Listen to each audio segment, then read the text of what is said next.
반갑습니다. 네, 날씨가 많이 춥죠? 너무 추워요, 날씨가. 너무 추워가지고 친구들이 집에 있나봐. 다들 어디로 갔지?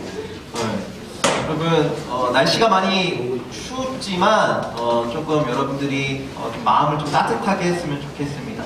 따뜻한 마음을 가지고, 뜨거운 마음을 가지고 이렇게 예배하면 우리의 몸도 덩달아 조금 풀리지 않을까 그런 생각을 해보게 됩니다. 여러분 좀 이 시간 옆에 있는 친구들 좀 바라보시면서 인사하고 우리 함께 말씀을 나누겠습니다. 여러분 옆에 있는 친구들 보고 좀 인사하십니다. 추운데 잘 왔습니다. 잘 오셨습니다. 이렇게 인사하시죠. 여러분 정말 추운데 잘 오셨습니다. 잘 오셨습니다. 오늘 이 시간을 통해서 하나님이 우리 모두에게 큰 은혜 주셨으면 좋겠습니다. 영국의 역사 속에서요, 영국의 양심이라고 불리는 사람이 있습니다. 이름이 윌리엄 윌퍼보스라는 사람인데요. 그는 젊었고 유능한 정치가였습니다. 그리고 앞길이 굉장히 보장된 사람이었어요. 그런데 그는요, 그 당시 영국 사회가 아주 당연하다고 생각했던 흑인 노예 문제에 대해서 양심상 그리고 신앙인으로서 결코 받아들이고 그냥 가만히 있을 수가 없었습니다. 자신이 누릴 수 있었던 미래와 명예보다도 내 이웃을 내 몸과 같이 사랑하라는 그 예수님의 마음, 그 마음이 젊은 그 윌퍼보스 마음에 가득 채워졌던 겁니다. 그런 그는 숱한 위협과 방해 속에서도 노예제도 폐지를 위해서 열심히 싸웠고 결국 1833년 영국에서는 노예제도가 완전히 폐지가 되었습니다. 흑인들의 인권을 향한 하나님의 마음이 윌퍼보스 마음 가운데 가득했고 그의 심장을 뛰게 했으며 하나님의 마음이 그 마음 가운데 자리 잡았을 때 자신에게 보장되고 누릴 수 있는 평안함과 어떤 안락함이 아닌 하나님의 나라를 세우기 위해서 열심히 일했던 것이죠. 그리고 그렇게 윌퍼보스를 통해서 그 시대의 그 나라 가운데에 하나님의 나라의 모습이 사람들에게 보여지게 되었습니다. 오늘 본문 말씀 속에서도 어쩌면 세상에서 말하는 성공하는 길과는 정반대의 길을 걸어간 사람을 소개하고 있습니다. 그 사람의 이름은 느헤미야예요. 느헤미야는 과거 이스라엘과 바벨론과의 전쟁에서 전쟁 포로로 잡혀간 사람 중에 한 사람이었습니다. 그런데 이 바벨론 제국도 얼마 가지 못해서 바사라는 제국, 우리나라 말로 좀 쉽게 하면 페르시아 제국에 점령을 당해버렸습니다. 그러니까 이 느헤미야라는 사람이요, 처음에는 바벨론의 포로로 있다가 페르시아 왕국의 포로가 되었던 겁니다. 그런데 이 느헤미야가 페르시아에서 지내면서 감당하고 있던 역할이 참으로 놀랍습니다. 우리 2장 1절의 말씀을 함께 읽어보도록 하겠습니다. 2장 1절 같이 읽겠습니다. 아닥사스다 왕 제20년 니산월에 왕 앞에 포도주가 있기로 내가 그 포도주를 왕에게 드렸는데 이전에는 내가 왕 앞에서 수심이 없었더니. 느헤미야는요, 당시 아닥사스다 페르시아 왕의 포도주를 담당했던 술 맡은 관원이었습니다. 고대 시대에는요, 왕을 독살하기 위해서 음식이나 술에 독을 타는 경우가 참 많았다라고 해요. 그래서 이 술 맡은 관원이 술을 잘 관리했어야 됩니다. 왕을 지키는 자리이면서 동시에 이 술 맡은 관원의 자리는 왕의 생명을 죽일 수도 또 살릴 수도 있는 그러한 엄청난 권력의 자리였던 거예요. 또 왕과 가장 가까이에서 왕의 명령을 수행했고 또 국사까지도 이야기하는 매우 중요한 자리였습니다. 그래서 이 술 맡은 관원의 자리는 보통 아무나 할 수 있는 게 아닙니다. 왕과 굉장히 가까운 사람이어야 되고 왕의 신뢰를 받는 사람만이 이 술 맡은 관원의 자리에 앉을 수가 있었습니다. 이것은 느헤미야가 비록 포로의 신분이긴 했으나 그 능력이 특출났고 또 왕의 또 신뢰를 한 몸에 받고 있었던 인물이었다라는 것을 우리에게 말해주고 있는 거예요. 느헤미야는 왕의 곁에 있으면서 부와 명예와 권력을 손에 얻었을 겁니다. 다른 신하들의 부러움을 한 몸에 받았을 거예요. 그리고 미래가 보장되었을 겁니다. 필요한 모든 것을 갖추고 그것을 늘 누리며 살았을 겁니다. 그런데 그러던 어느 날 이 느헤미야에게 자신의 동생 하나냐와 또 유다에서 온 몇 명의 사람들이 느헤미야를 찾아와서 이렇게 이야기합니다. 1장 3절의 말씀인데요. 우리 함께 같이 읽어보도록 하겠습니다. 1장 3절 읽겠습니다. 그들이 내게 이르되 사로잡힘을 면하고 남아있는 자들이 그 지방 거기에서 큰 환난을 당하고 능욕을 받으며 예루살렘 성은 허물어지고 성문들은 불탔다 하는지라. 아멘. 느헤미야는 자신의 고향 땅 예루살렘 땅의 멸망의 소식을 들었습니다. 성문과 성벽이 다 허물어지고 그곳에 남아있던 백성들이 핍박받고 고난받고 있다라는 참 안타까운 소식을 듣게 되었습니다. 예루살렘의 형편을 들은 느헤미야는 그 순간부터 여러 날 음식도 먹지 않은 채 슬피 울며 하나님께 기도합니다. 그동안 자신이 잊고 지냈던 자신의 고향, 그리고 고향 사람들, 친구들, 친척들의 모습이 오버랩 되기 시작합니다. 그리고 자신이 있는 그 위치, 내가 누리고 있는 모든 것들이 함께 떠오르기 시작합니다. 나는 이렇게 누리고 있는데 내 고향 땅에 있는 사람들은 헐벗고 굶주리고 고난받고 있구나 라는 마음이 느헤미야의 마음을 아프게 했습니다. 그리고 느헤미야의 마음속에 이스라엘 민족을 사랑하시고 또 이스라엘 민족을 다시 회복시키고자 하시는 하나님의 마음이 조금씩 채워지기 시작했어요. 그러자 느헤미야는 더 이상 그냥 가만히 있을 수는 없었습니다.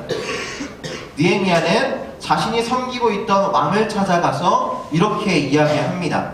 2장 5절의 말씀인데요. 우리 이 말씀도 함께 같이 읽어보겠습니다. 2장 5절 읽겠습니다.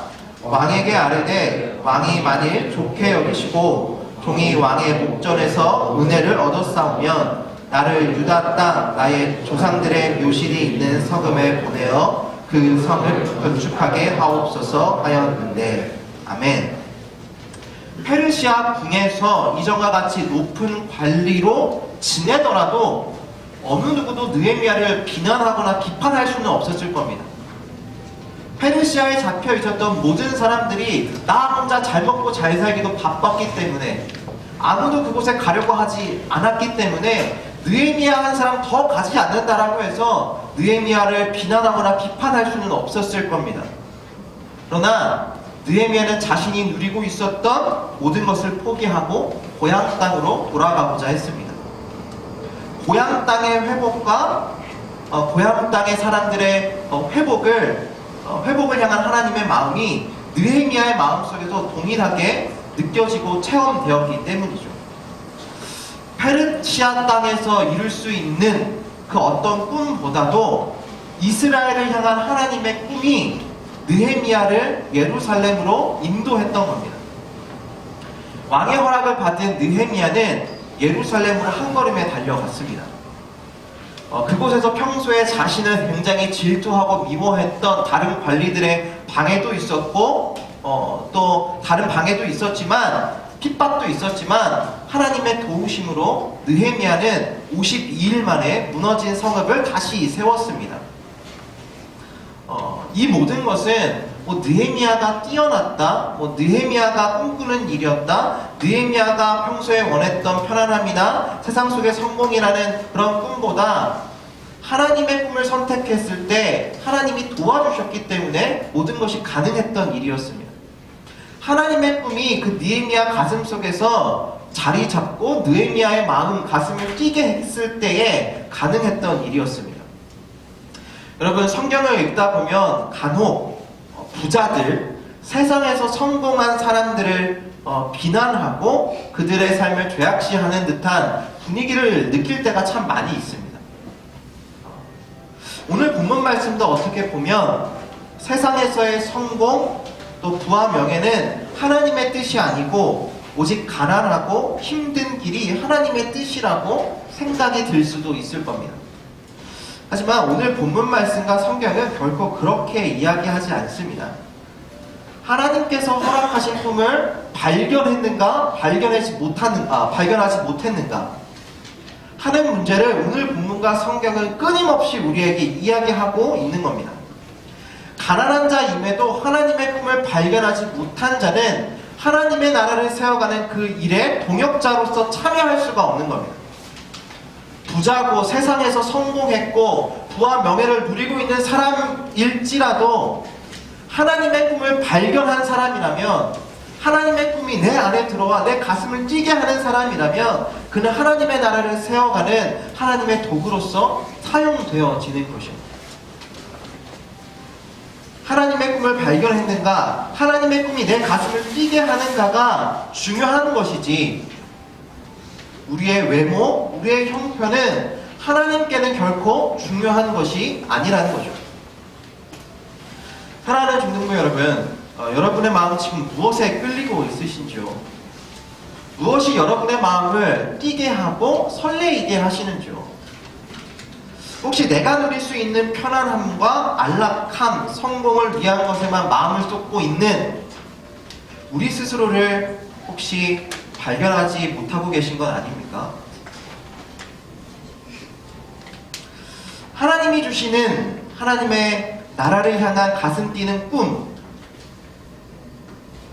이 땅에 하나님의 교회를 세워가고 하나님의 정의와 공의를 세워가는 그 꿈, 하나님께서 살리시고자 하시는 수많은 생명을 살려가는 그 꿈,